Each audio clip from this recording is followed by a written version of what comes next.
तिमरनी विधानसभा क्रमांक 134 जो कि अनुसूचित जनजाति के लिए आरक्षित है। यहाँ पर कांग्रेस, भाजपा और अन्य निर्दलीय प्रत्याशी अपना भाग आजमा रहे हैं। हम नगर के जागरूक मतदाताओं से विधानसभा चुनाव के बारे में कुछ जानना चाहेंगे। तो सबसे पहले हम श्री कृष्ण मेडिकल स्टोर्स के संचालक सचिन जी दुबे से वार्तालाप करने के लिए पहुंच रहे हैं। भाई साहब भी इंतज़ार में खड़े हैं कि कब हम आए और उनसे कुछ चर्चा करें। तो चलते हैं दुबे जी के पास। नमस्कार भाई साहब। तिमरनी विधानसभा में इस बार चुनाव प्रचार जोर शोर से चल रहा है। यहाँ के सभी मतदाता बंधु बहुत ही जागरूक हैं और हम आपके पास इसलिए आए हैं भाई साहब कि आप सबका प्रतिनिधित्व करते हैं जागरूक मतदाताओं का। तो कुछ आपसे जानना चाहेंगे।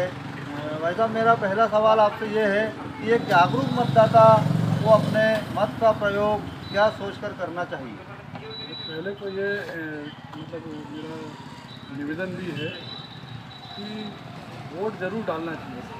आपको याद हो तो सन 90 के दशक में पूर्व प्रधानमंत्री आडवाणी जी हुए हैं, उन्होंने एक प्रस्ताव रखा था कि कंपलसरी वोटिंग की जाए और अगर कोई वोट नहीं डालता है तो उन्होंने सुझाव दिया था कि कम से कम 1 रुपये उस पर अर्थदंड होना चाहिए।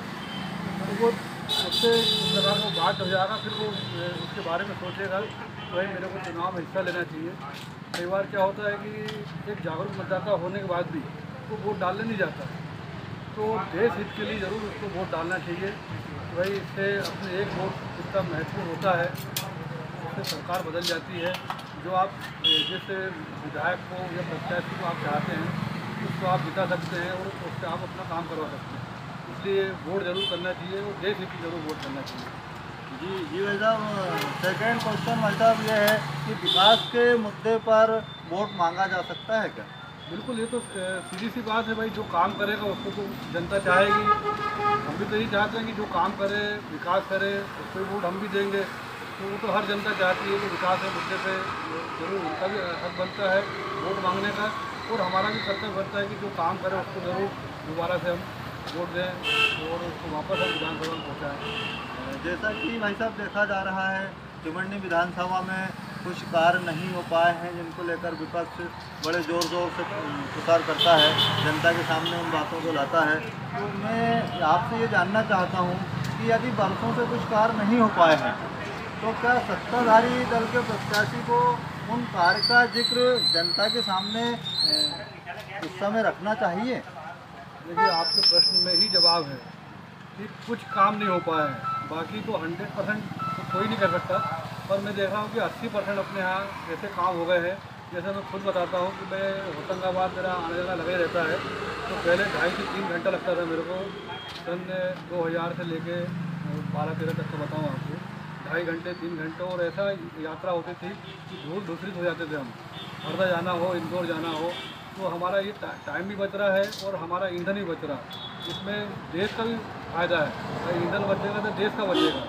मतलब 2.5-3 घंटे में कितना पेट्रोल डीजल लगता था, अब वो 1.25 घंटे की यात्रा हो गई है।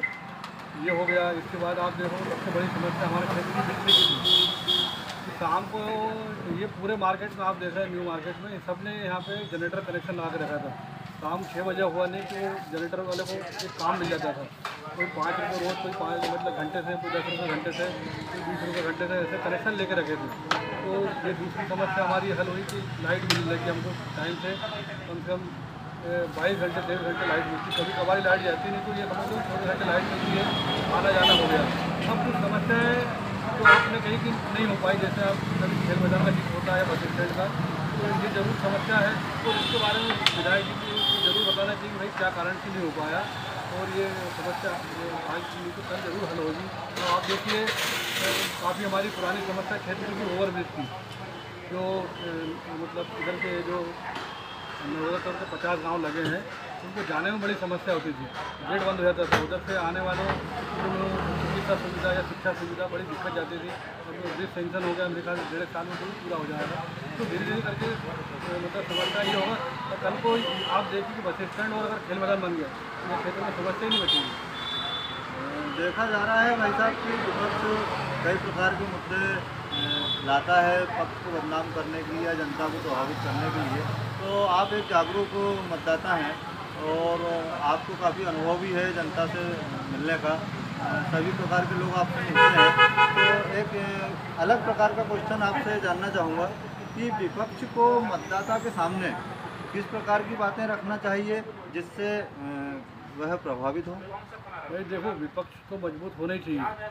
तो विपक्ष को ऐसी बातें करना चाहिए जिससे जो सत्यता वाली हो, जिसमें मतलब ये नहीं हो कि आपने ही कहा कि भाई बदनाम करने के उद्देश्य से नहीं हो, कि जो बताए कि भाई दूध का दूध पानी का पानी, ये चीज़ दिख रही है, ये गड्ढा दिख रहा है, इसको भरना चाहिए, या ये काम नहीं हो पाया, ये होना चाहिए, तो उससे मतदाता जरूर प्रभावित होगा। आप अनर्गल अगर आरोप लगाएंगे तो ये आपके सामने तो वो सुन लेंगे, तो बाद में फिर हंसी उड़ाएंगे कि यार ये काम तुमसे नहीं बना, फिर ये इतना काम यहाँ पे हो गया है। तो ये चीज़ें जो है, अगर वो सशक्त विपक्ष हो और निर्विवाद रूप से या निष्पक्ष रूप से अगर बात उठाए, तो अच्छी बात है। विपक्ष को हर जगह मजबूत होना चाहिए। मैडम, जैसे देखा जा रहा है कि किसी भी प्रदेश की आज स्थिति अपन देखते हैं, चुनाव होता है उस समय रेवड़ी बांटने की परंपरा शुरू हो गई है, इसके बारे में आप क्या कहना चाहेंगे।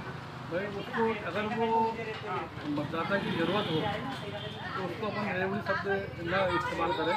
वही ये जो मतलब पुराने काल से होता आ रहा है कि जो राजाओं का समय था, साम्राज्यवादी समय था, वो जनता की सुविधा का ध्यान रखता था। किसी प्रकार से भाई कोई सक्षम नहीं है तो उसको अनाज पहुंचा दिया जाए, या जल की व्यवस्था नहीं है वो कर दिया जाए, या वो जैसे अब बिजली अब आई है तो बिजली की व्यवस्था नहीं है तो उसकी बिजली आप मूलभूत आप पूर्ति करें, उसके बाद आपका उसका टैक्स लगेगा या उसका बिल भरना पड़ेगा।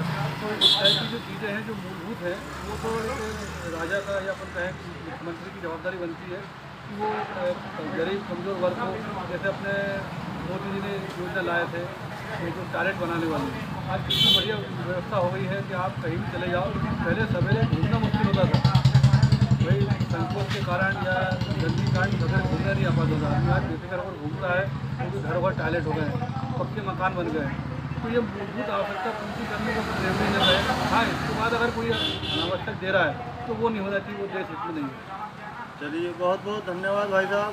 देखा आपने एक जागरूक मतदाता, जागरूक इंसान किस प्रकार की बातें करते हैं। जनता को ये सब बातें समझना चाहिए।